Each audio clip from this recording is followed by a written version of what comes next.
Halo, selamat datang lagi di BUMDes Online, di mana kita akan belajar bagaimana caranya membuat BUMDes yang sukses dan mandiri. Untuk kali ini kita akan membahas mengapa banyak BUMDes belum selesai. Jadi seperti yang kita ketahui menurut statistik, masih banyak BUMDes di Indonesia ini yang masih belum sukses, masih belum memberikan nilai tambah buat desanya. Jadi banyak BUMDes itu malahan kehilangan dananya awal-awal karena mungkin tidak melakukan usaha, atau ketika sudah melakukan usaha malah belum untung. Oleh karena itu kita akan membahas dua kesalahan utama mengapa BUMDes itu belum berhasil.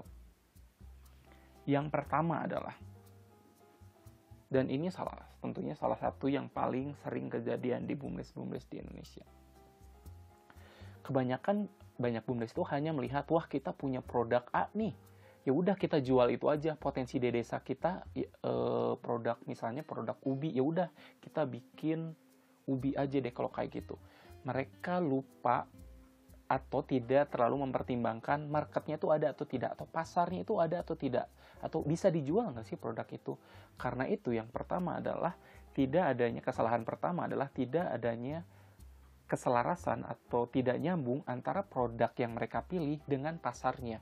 Jadi mungkin produknya bagus tapi pasarnya nggak ada, jadi buat apa?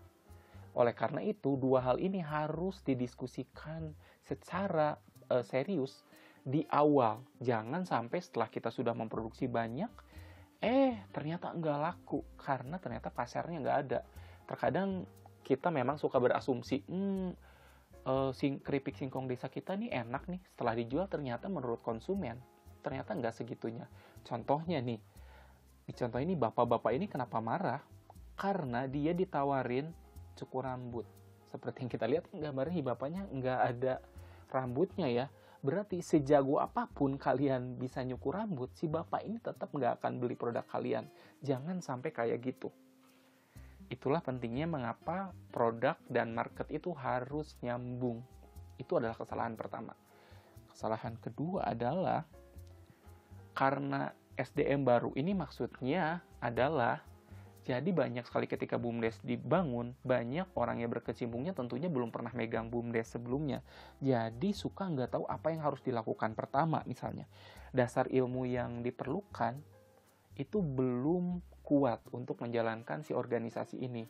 Misalnya nih, ilmu bisnisnya kayak gimana. Karena walaupun mungkin itu tetua desa kalian dan tentunya pintar juga, cuman orang pintar itu kan belum tentu bisa berbisnis. Karena ada ilmu-ilmu tertentu yang harus dilakukan.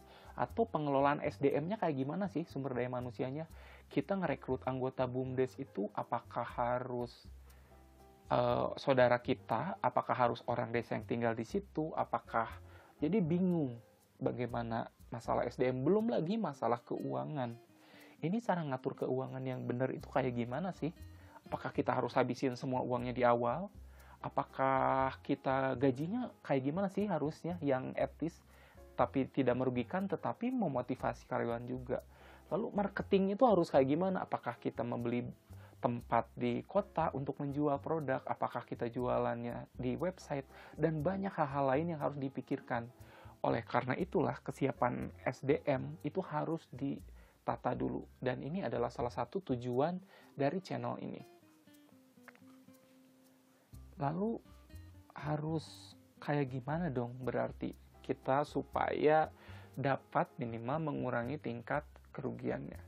Yang pertama, tentunya kita harus menganalisa terlebih dahulu apakah ide yang kita ambil itu adalah ide terbaik. Karena saya yakin potensi di tiap desa itu nggak cuma satu. Walaupun orang berpikir, wah kayaknya bagus nih, ini harus selalu dianalisa. Berikutnya adalah belajar dan mau mengembangkan kapasitasnya. Jadi berdiskusi dengan BUMDes lain, berdiskusi dengan pihak lain yang sempat sukses menjalankan usaha, dan itu adalah salah satu tujuan dari channel ini. Jadi BUMDes Online adalah tempat kita semua bisa saling belajar bareng bagaimana menjalankan BUMDes yang sukses. Oleh karena itu, tetap pantengin kita dan ikutin semua sosial media kita. Juga jangan lupa subscribe atau komen kalau misalnya memang ada hal-hal yang masih ingin ditanyakan atau masih bingung dan ingin dibahas oleh kita ke depannya. Terima kasih.